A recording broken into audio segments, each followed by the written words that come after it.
Hey everyone, Rob here from Gunfather Milsim, and today I'm bringing you a little bit different video. I'm going to do a AAR, an after action review for Operation Autumn Tremor. Now usually I don't do after action reviews because honestly who gives a shit, but this game, it was a really neat field, it was a really neat place.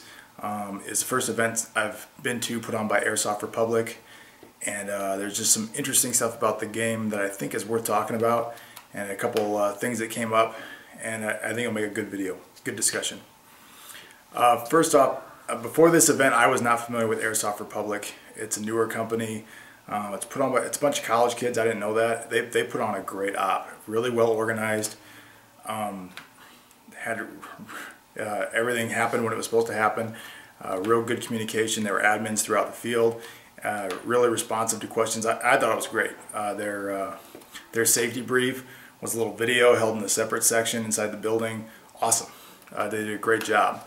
So cheers to them, and I'll be attending their events in the future. As I talk more about the game, I'm going to tell you more about kind of some of the decisions I think they made that was worked out really well and made for a very good op. Now the big thing about this game, I hate using the term AO. I like saying field or location or whatever, but AO. Okay, so this game took place at the up in Shaboyga Falls, Wisconsin. So for us, it was about an 8.5 hour drive. Well worth it for the facility. It isn't the first game that's been held here. It's held at the former Shaboyga County Asylum. So it's this big building. It's 65-acre property with several outbuildings, and the main building is a big 3-story building with a basement and the rooftop and like 5 wings coming off it. Really cool, huge building. I'll throw some pictures in here throughout the video so you can see what I'm talking about. I've played at a lot of different places. I've also trained at a lot of different places professionally, and this beats them all hands down. The place was awesome. Lots of variety, lots of different problems to deal with. Not a lot of choke points because there's multiple access points into this building. It's probably like 8 throughout the whole main structure, 8 ways to get in. So it's really difficult for a team to hold down that building. And it just made for a lot of variety and very good game flow for the most part. Okay. There was a previous game held here by Airsoft Republic, an op called Demented Justice back in May. That was 160 players. I did not pull trigger on that one because I'm kind of leery of new companies and newer field locations. I think that's the second game that was played at this location. I generally don't go when some company gets access to a really cool location, whether it be an airport or a big mall or whatever. I try to avoid the first game at that location because nobody knows how the place is going to play. They don't know the strengths and the weaknesses, and I've noticed that those first games at new locations tend to be clusterfucks with alarming regularity. So I avoided the first game here. Heard good reviews about it, and really last minute, a guy on my team brought this up, said, hey, look at this Autumn Tremor thing. Let's go give it a whirl. Autumn Tremor was October 13th of 2018, 13th and 14th. They limited the players to 110 per side, tan and green. So it was 220 players total. And it sold out in less than 24 hours.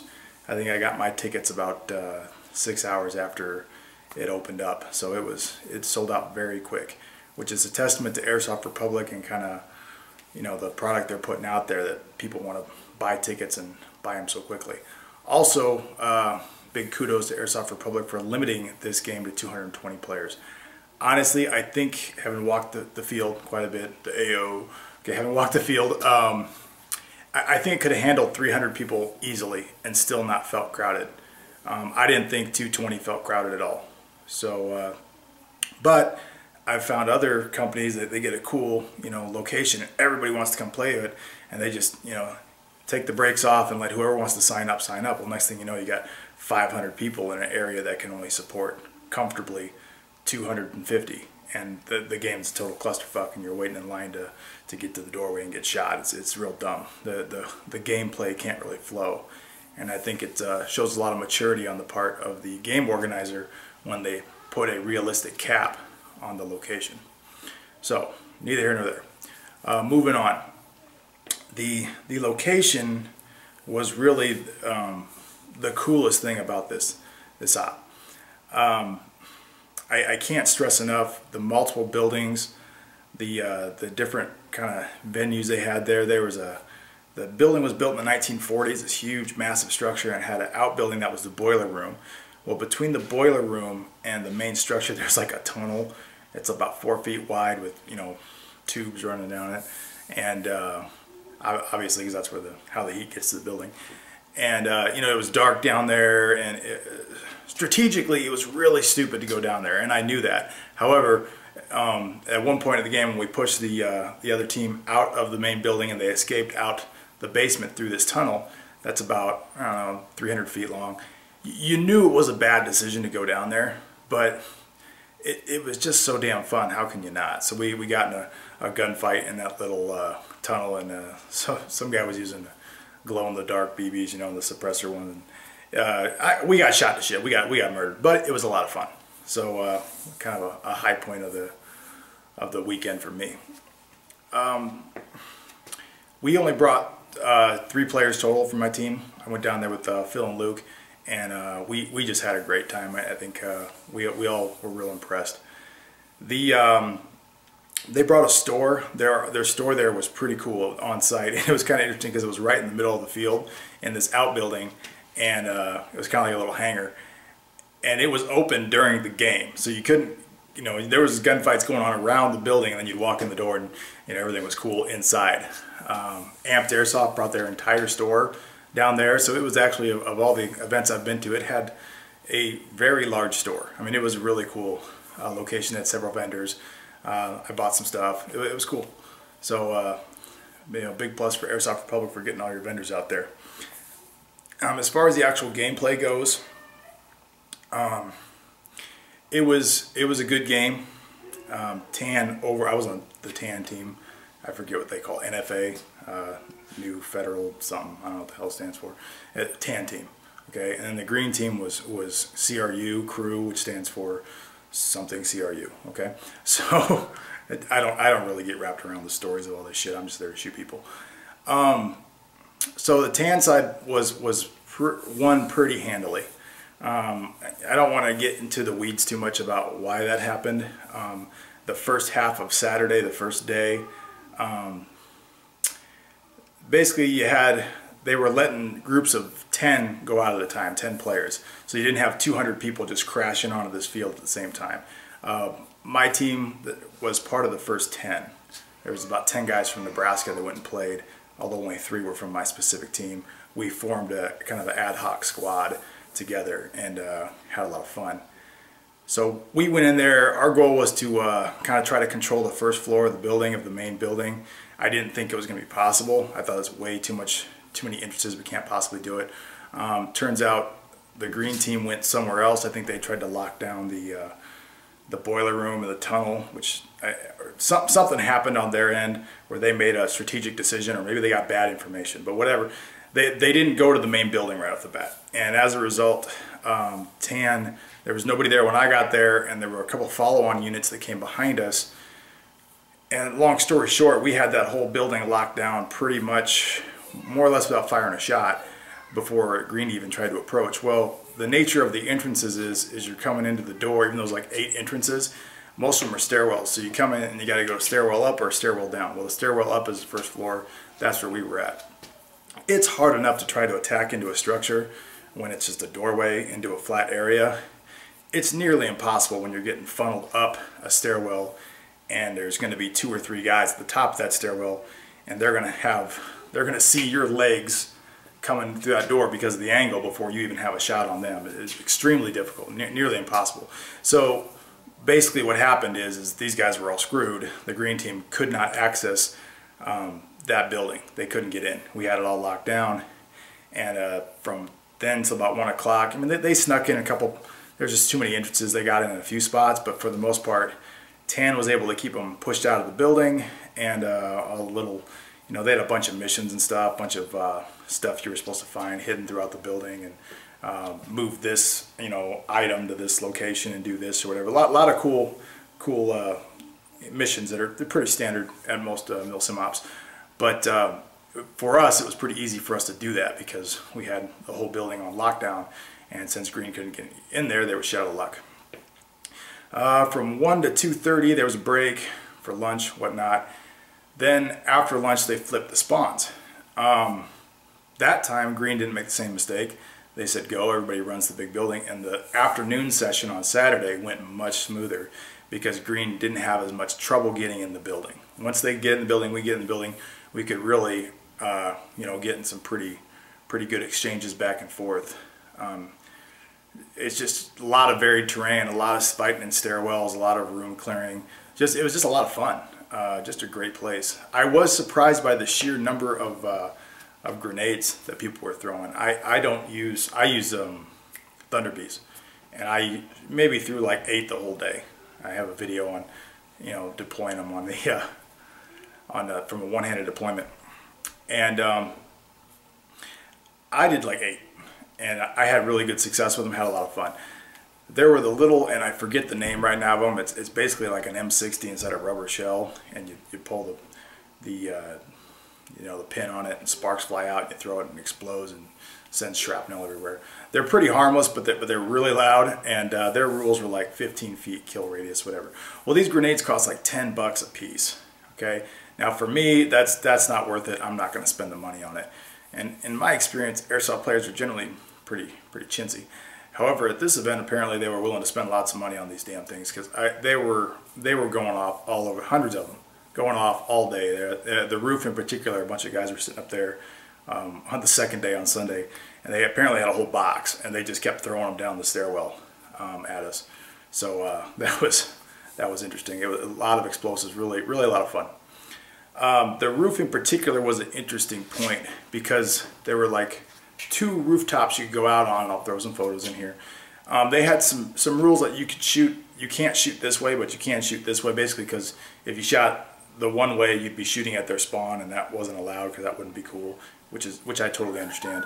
And the other way, you could shoot as much as you want off the roof. You couldn't shoot lower than 45 degrees, and that was just to keep guys from getting too close to the edge. And there was about a 2-foot parapet around the whole roof, which kept it actually generally safe, and that no lower than 45 thing kind of kept people. I didn't see anything up there that I would even consider remotely unsafe. It was a lot of fun. We go up there. It gave you a pretty good strategic advantage, especially if you you got some longer range guns and snipers up there. But it wasn't such a huge advantage that it basically made it impossible for the other team to get up there. And the roof exchanged sides several times throughout the day. The hardest part about getting the roof was getting up the single stairwell, one access point to get up there. Kind of had an open top, and 5 guys could shoot down that stairwell as you were trying to get up. Luckily, with some clever use of all the grenades I've already talked about, throwing several of them up there, blah blah blah, and just throwing lots of bodies up there, we were able to take it. Lost a lot of guys doing that, but that's airsoft. It gives shit. So one thing that they did use that I had no experience with at this op was the Blue Fox Tracker app. It's basically an app you put on your phone, and I was really skeptical of it because I'm like, it's goddamn, I don't want to be playing with my phone in the middle of an airsoft game. It's kind of a pain in the ass. The key is it basically keeps track of who's on what team, and then you have like these virtual control points that once you go to that control point, if you stay there long enough, you'll capture it. The nice thing about all this is it pretty much runs wirelessly. Once you start it on your phone, you have to scan a deal at your spawn for that day, so it knows what team you're on and where you're at on the app. You basically scan a barcode. Once it knows what team you're on, then you just put it in your pocket or wherever, and it runs itself for the rest of the day. Now theoretically you can take it out when you're hit, and you can put hit and I'm returning to bit or whatever, and you can chat. I didn't use that function. I don't think really anybody did at all. We did it purely just to use it for these capturable points throughout the field. Now you can pick it up and look at it and see, okay, here's what we control, here's what they control, and here's where I'm at. And it was just kind of neat to be able to pick it up and look at it and be like, okay, this is kind of the state of play here. There was quite a bit. It was about, of the 65 acres, maybe about 30% of it was outdoor, but there were still some pretty good outdoor areas. There were some little creeks and some little wooded areas throughout that made for some pretty fun gameplay out there as well. You could have a support gun and a sniper outside. You could not have them inside. Inside was limited to 400 feet per second, no minimum engagement distance, which I thought was going to be a little bit rough, but all the players were really mature regarding that. And I just didn't see any really excessive anything. Everything was really, I was a little worried about the 400 feet per second with no med. But you know, a lot of guys wore face pro. I wore full face protection. I generally don't like to wear it, but with 400 feet per second I was going to, and some guys didn't. Some guys paid the price. Some guys got cut. Some guys got their faces shot up pretty good, but I didn't hear anybody crying foul about it because they knew the risks when they went there. So that was good. So overall, great event. Had a lot of fun. Can't say enough good things about it. There were a couple negatives, and I almost don't want to bring them up, and these are not Airsoft Republic's fault whatsoever, and I don't want to attribute them to one team or the other because I saw them on both sides. I saw a lot of bad sportsmanship, and that is not regarding hit calling. Hit calling, I didn't see a single issue all weekend of intentional hit calling. I know everybody likes to complain about hit calling, especially when people get frustrated, and when the green team could not get into the building on the first half of Saturday, they were clearly very frustrated. But I didn't see any hit calling issues. I just didn't, and generally speaking, I don't see it a lot. I think for every 4 people that claim there's hit calling, usually only one of those cases is real. The rest of them are kind of fabricated or imagined. It just doesn't happen that as often as people think, and I didn't see it at all here. Everybody was calling their hits. What I did see is players like talking shit to the other team after they'd been hit, and I didn't understand that. Because okay, so they'd get hit, they'd call the hit, and then they would stand there with their dead rag and proceed to like talk shit and complain about the manner in which they were shot. And it just didn't make any sense to me, because it really, if you're gonna cheat, I usually just don't call your hits, and that's rare. But what is the point of talking shit to the other team? I understand you're trying to let out your frustration, but all that does is just start to change the dynamic of the game and the attitude among players, and it's pervasive, and it's cumulative. And it really ends up making for, it can turn a otherwise good event into a bad and mean-spirited event very quickly. An event that Airsoft Republic put a lot of time and effort into putting on an excellent event, and then you're going to show up with your bad attitude and to a large degree kind of sour it. And I think a lot of it comes down to maybe people with unrealistic expectations about what they're getting out of the sport. And I may be kind of going out on a limb here and extrapolating something that is not appropriate. But it seemed to me there was a lot of guys that had a lot of ego, that personal ego invested in their performance, and when that didn't work out the way they wanted it to, they got frustrated and pissed off and started talking lots of shit to their other players, which is frustrating for me. Here's the deal. This is a very unique hobby. There's not a lot of people that do it in the grand scheme of things. So the guy on the other team who's doing the same hobby you are and is coming out to this big Milsim op, you probably have 95% more in common with that guy than anybody else in the public. And yet you're going to start a kind of an argument and a fight with him in the context of this sport that you both really enjoy. It doesn't make any sense to me. And if you were to hang out with that guy in another context, you would probably quickly become very good friends. Okay, so what is the point of arguing with that guy about a sport in which, at the end of the day, a bunch of grown-ass men run around shooting BBs at each other? Let's be real about it. It's a lot of fun, but keep it in its proper context. I also saw a lot of some bragging on the tan team that I didn't think was really justified. Like the first half of the first day when Green couldn't get in the building and the team was like, oh, we got them, we're whipping their ass, blah, blah, blah. A lot of good, people really proud of themselves. And I'm like, well, guys, we're holding the top part of stairwells. We have all the entrances covered. There's only so many ways these guys can get in. They're in, strategically speaking, a very difficult position. It's a non-starter. They're going to get slaughtered trying to get in this building. And yet, to their credit, they kept coming. Because honestly, if they stop coming, we don't have a game. It's a wrap. We don't have a game anymore.